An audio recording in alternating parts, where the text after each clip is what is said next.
Hello friends, welcome to the new episode of my channel. আমি অরিত্র। এখন এই ভিডিওর মধ্যে আমরা কিছু লেটেস্ট আপডেটস নিয়ে কথা বলবো। আর এছাড়া বিশাল আর হারির কোলাবোরেশনের যে ছবি রত্তম, তার ট্রেলার কালকে রিলিজ করে গেছে, তো সেই ট্রেলারেরও রিয়াকশন দেবো এই ভিডিওর মধ্যে। তো সবচেয়ে প্রথমে আপডেটসগুলো নিয়ে কথা বলে নিই। তো প্রশান্ত বর্মা, যিনি হনুমান বলে ছবিটা বানিয়েছেন এবং সেই ছবিটা বক্স অফিসে খুবই সফল হয়েছে, তো তার সাথে শোনা যাচ্ছে রণবীর সিং এর কোলাবোরেশন হতে পারে। তারা কথাবার্তা বলছে অলরেডি, একটা বড় বাজেটের ছবি তারা একসাথে করতে চলেছে এবং সেটা কিন্তু জয় হনুমান হবে না, সেটা অন্য কোনো প্রজেক্টের কথাবার্তায় চলছে। আপনারা অলরেডি জানেন যে বলিউডে যারা এ লিস্টার স্টার্সরা রয়েছে তারা সাউথের ডিরেক্টরদের সাথে কোলাবোরেট করবার চেষ্টা করছে, যেহেতু শাহরুখ খান এবং রণবীর কাপুর দুজনে লাস্ট ইয়ারের সবচেয়ে বড় হিট তাদের মানে সাউথ ইন্ডিয়ান ডিরেক্টরদের সাথেই দিয়েছে, তেলেগু ডিরেক্টর, তামিল ডিরেক্টরদের সাথে। তো তাই জন্য এই জিনিসটা দেখা যাচ্ছে। তো প্রশান্ত বর্মা এবং রণবীর সিং এর এই কোলাবোরেশন হয় কিনা সেটা দেখার মতো বিষয় হবে।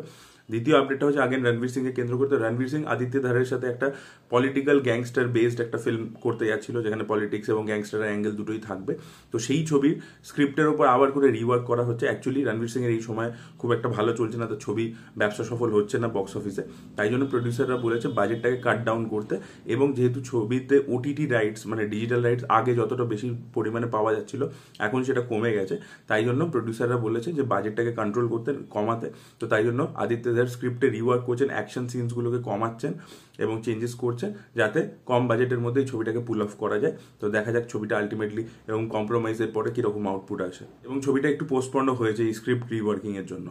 পরবর্তী আপডেটটা হচ্ছে ভুলভুলাইয়া 3 কে কেন্দ্র করে। তো ভুলভুলাইয়া 3-তে আমি যে তোমার যে একটা গানটা রয়েছে যেটা খুবই পপুলার, সেই গানের একটা নতুন ভার্সন আমরা এখানে শুনতে পাবো, এবং এই গানটার মধ্যে আমরা মাধুরী দীক্ষিত ভার্সেস বিদ্যা বালানের একটা ডান্স ফেস অফ দেখতে পেতে চলেছি। এবার এই জিনিসটা যদি তারা ঠিকভাবে পুল অফ করতে পারে, মানে গানটা যদি খুবই ভালো হয়, অরিজিৎ এবং শ্রেয়াকে দিয়ে গাওয়ানো হয়, এবং এই ডান্স মানে দুজনেই খুবই ট্যালেন্টেড ডান্সার, বিদ্যা বালানও খুবই ভালো নাচেন, এবং মাধুরী দীক্ষিতের কথা তো বললামই না আলাদা করে, তিনি তো মানে গ্রেটেস্ট অফ অল টাইম। তো এরা দুজনে যদি ফেস অফ হয়, এটা কিন্তু ভুলভুলাইয়া 3 এর জন্য একটা বড় সেলিং পয়েন্ট হতে পারে। গানটা বিশাল বড় হিট হবে এবং দেখা যায় ছবির কোন জায়গায় সেটাকে ব্যবহার করে তারা, সেটাই দেখার মতো বিষয় হবে। আমি কোয়াইট এক্সাইটেড এই ডান্স ফেস অফটা দেখার জন্য। পরবর্তী আপডেটটা হচ্ছে শাহরুখ খান এবং তার মেয়ে সুহানা খানের যে আপকামিং ছবি আসছে কিং বলে, যেটা ডিরেক্ট করতে চলেছেন সুজয় ঘোষ। তো শোনা যাচ্ছে এই ছবির বাজেট 200 কোটি টাকা হতে চলেছে। ইয়েস, 200 কোটি টাকা বাজেট হবে এই ছবি। মে মাস থেকে এই ছবির শুটিং শুরু হবে এবং 5 মাস ধরে টানা শুটিং চলবে এই ছবির। এবং শাহরুখ খান প্ল্যান করছেন যে বলিউডের কোনো এ লিস্টার স্টারকেই এই ছবিতে অ্যাজ অ্যান্টাগনিস্ট যাতে কাস্ট করা যায়, সেটা চেষ্টা চলছে, এখনো ফাইনালাইজ হয়নি। তো কিং ছবি থেকে এই আপডেটসগুলো উঠে এসছে।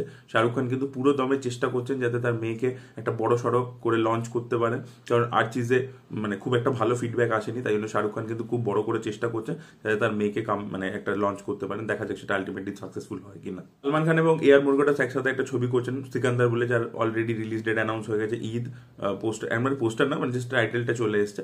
তো এই ছবির মে মাসে 12 দিন শুটিং শুরু মানে হবে, 12 মানে ফার্স্ট শিডিউলটা হবে মে মাসে, 12 দিন সেখানে শুটিং হবে, এবং তারপরে শিডিউলটা হবে হচ্ছে অগস্ট মাসে।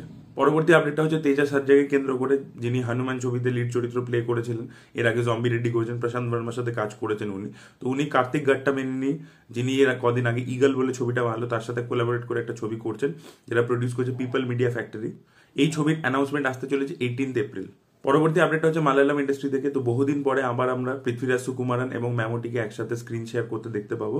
এখনো ছবির নাম এবং ডিরেক্টরের নাম কিছু উঠে আসেনি, বাট শোনা যাচ্ছে এটা একটা থ্রিলার জনরার কাজ হতে চলেছে। পরবর্তী আপডেটটা হচ্ছে কানাপ্পা মুভি নিয়ে। তো এই কানাপ্পা এই ছবিটার মধ্যে প্রচুর লোকের ক্যামিও থাকতে চলেছে, প্রভাসের ক্যামিও রয়েছে, আরো অনেক তেলেগু স্টার্সের ক্যামিও রয়েছে। এবার শোনা যাচ্ছে অক্ষয় কুমারও এই ছবিতে যুক্ত হয়েছেন, তারও একটা ক্যামিও এই ছবিতে আমরা দেখতে পাবো। আর লাস্ট আমরা এই ভিডিওর মধ্যে কথা বলছি রত্তমের ট্রেলার নিয়ে। তো দেখুন, হারি খুবই ওল্ড স্কুল একজন ডিরেক্টর, অনেকদিন ধরে উনি ছবি বানাচ্ছেন।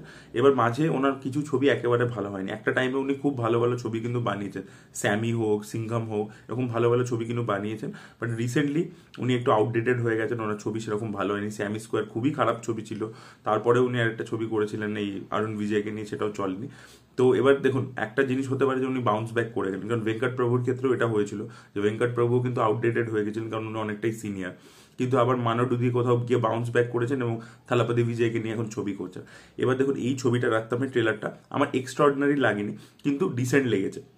মানে হারির যে লাস্ট কয়েকটা ছবির যেরকম অবস্থা হয়েছিল যে একেবারে আউটডেটেড মনে হচ্ছিল, এটা কিন্তু ট্রেলারটা আউটডেটেড মনে হচ্ছে না। দেখুন, first of all look and ফিলটা কিন্তু নতুন করেছে। এখন যে নতুন তামিল ফিল্ম মেকার্সরা কাজ করছে, তাদের যেরকম একটা গ্রিটি ব্যাপার থাকে, সেই ব্যাপারটা কিন্তু নিয়ে এসছে। তার সাথে হারির সিনেমার মেকিংয়ের মধ্যে একটা কমপ্লেন করা হয়, মানে ক্রিটিকরা বলুন বা অডিয়েন্স কমপ্লেন করতে হয়, বড্ড fast forward mode of story telling থাকে। আপনারা যদি সিংঘম 3 দেখে থাকেন, দেখবেন বিশাল ফাস্ট কাট, ক্যামেরা এখান থেকে এখানে উড়ে চলে যাচ্ছে, মানে বিভৎস ফাস্ট ছবি, fast forward mode of story telling. তো তো সেই জিনিসটা এখানে আমার মনে হয় রাত্তামে উনি ব্যবহার করেননি, আমার যত দেখে মনে হলো ট্রেলারটা। তো দেখুন লুক অ্যান্ড ফিলটা ভালো লাগছে, অ্যাকশনটা ভালো লাগছে, এখানে অ্যাকশনটা অনেকগুলো মানে অ্যাকশন সিনস দেখানো হয়েছে, এবং এটা একটা মোস্টলি চেস ফিল্ম হতে চলেছে। মানে আমাদের লোকেশ কানাগরাজের ক্যাদি যেরকম ছবিটা ছিল, যেরকম একটা চেস ফিল্মের মতো ছিল কন্টিনিউয়াসলি, সেরকম এখানেও কিন্তু বিশাল একটা মেয়েকে নিয়ে পালাচ্ছে। এবার কেন পালাচ্ছে, কি ব্যাক স্টোরি, সেগুলো আমাদেরকে দেখায়নি।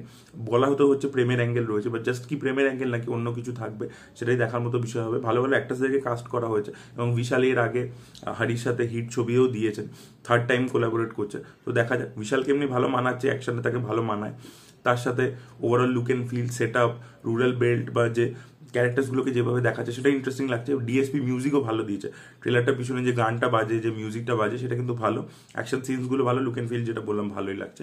কিন্তু ট্রেলারটা মানে এক্সট্রাঅর্ডিনারি কিছু নয়, মানে যে যে মেন কনটেক্সট ইত্যাদিগুলোকে সেট আপ করে যে খুব সুন্দর করে দারুণভাবে এসছে তা নয়, বেশিরভাগ গল্পটাই তারা লুকোতে চাইছে, জাস্ট অ্যাকশন সিনসগুলোকেই তারা হাইলাইট করে গেছে। আমার ডিসেন্ট লেগেছে, আশা করবো হারি বাউন্স ব্যাক করবেন এই ছবিটা দিয়ে, কোথাও গিয়ে একটা বড়সড় হিট দেবেন, দেখা যাক কিরকম হয়। যদি রিডিসকভার করতে পারেন তাহলে তো খুবই ভালো তামিল সিনেমার জন্য, উনি খুবই সিনিয়র একজন ফিল্ম মেকার, দেখা যাক কিরকম হয় ছবিটা। আপনারা রাত্তামের ট্রেলার যদি দেখেছেন আপনাদের কেমন লেগেছে অবশ্যই কমেন্ট সেকশনে জানাবেন। এই ভিডিওটা ভালো লেগে থাকলে লাইক করুন, শেয়ার করুন, চ্যানেলকে সাবস্ক্রাইব করতে ভুলবেন না। Bye bye.